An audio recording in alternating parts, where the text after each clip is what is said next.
What's going on, everyone? Welcome back to How To Knots. Today I'm going to show you how to tie the cowboy bowline. So let's get right into it. Alright, the cowboy bowline starts by making a loop, and then we're going to follow through that loop. Normally with a regular bowline we're going to come around and then come back through just like that. But for this cowboy bowline, what we're actually going to do is we're going to come around this way.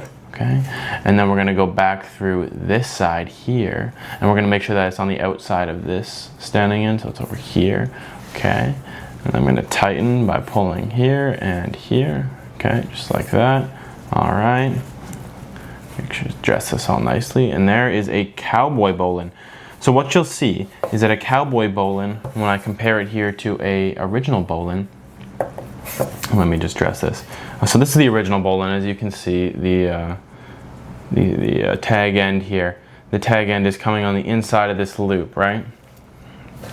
The cowboy bowline, it's actually tied almost on the outside. So this tag end is on the outside of the loop, and that's by the knots design. So they're quite similar, but a little bit different. The cowboy bowline has this form where the knot's kind of on the outside of the loop, and the bowline's on the inside. Apparently the reason for the cowboy bowline is that it's better under tension than the original bowline, but I guess it's up for debate since they're both pretty much the same knot. Let me know what you use, or if this was your first time hearing about the cowboy bowline.